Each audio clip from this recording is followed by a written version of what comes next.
Today I present to you the world's largest LEGO Star Wars 501st Clone Legion army.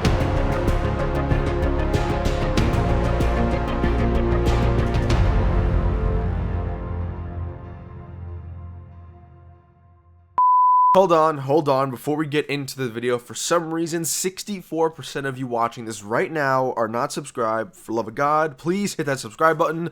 Let's get started. On August 16th of 2020, I partnered up with my buddy Bruce Swift to showcase his massive 501st army. It was over 1,000 minifigures. I'll leave that video down below in the description, and it should go without saying that the army you're about to see, all the videos, all the pictures, everything belongs to Bruce. So please go check out Bruce's links down below in the description, his Instagram and YouTube. Make sure you go subscribe to him on all of his social media platforms right now before you continue watching today's video. I got an interesting email titled Bruce Swift updated 501st army with 3,400 501st clone troopers. I took a step back. This is without a doubt the world's largest 501st army to date. No question about it. Now this is over 800 boxed sets, 75280 501st Clone Legion troopers, over 800 boxes have been purchased and opened. Now, before you go keyboard warrior and complain about him hoarding all the 501st battle packs, let me make something very clear. The battle pack has been readily available, at least here in the US and Canada, for an incredibly long time. I think if you're in New Zealand or Australia, it's going to be tougher, but for the majority of the world, this thing has been available for a long time, so I don't want to see any of these comments, okay? Now, this army spans dozens and dozens of base plates, and I'd even go as far as saying it's starting to rival the infamous Solid Brick Studios clone army that had, I believe, over 5,000. Now, at this rate, Bruce might overtake that at some point soon, maybe even by the end of this year.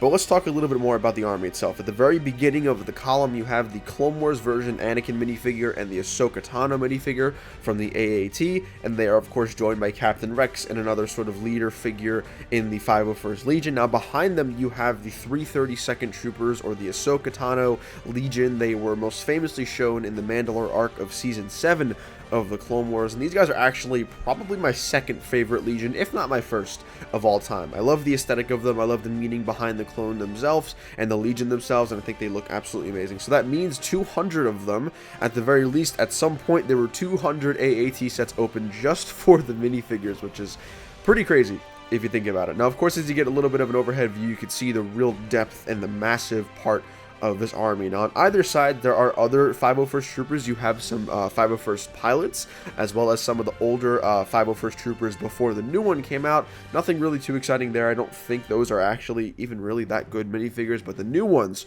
are amazing, and this shot right here gives you a perfect example of how many troopers there are in this army. Now in each column there are what looks to be about 6 big groups of 501st, regular normal 501st Legion troopers, and behind them there are 2 groups of the jet troopers. Remember, the battle pack comes with 3 of the 501st regular grunts and 1 of the jet trooper, which is awesome. I could totally see these guys walking onto like the ramparts of a Venator or an Acclamator like we saw at the end of episode 2, which just makes this so much more cool. Each of the figures is armed with their respective accessories, so they have the blasters or the long rifle and their jetpack, all of course brand new, factory new from the sets that Bruce had opened. The jetpack troopers actually are my favorite minifigure from the 501st Legion Trooper Battle Pack. I love the way they look, and of course there even are some misprints. I mean, if you think about it, you open 800 boxes, you're bound to get misprints at some point, which just adds to the individuality of this army here. But this is fantastic. As a mock builder, as an aspiring army builder, this is something I'll probably never get anywhere close to, but I'm definitely going to be utilizing some of these techniques that Bruce has done and trying to implement those into my own army building. Guys, let me know down below what you think of this video so far. Once again, huge thank you to B Swift for sending all of these photos and videos my way. Definitely go subscribe and go follow him on his accounts to stay tuned and follow his army building journey throughout the rest of the year, and we'll see you guys later. Take it easy. Peace.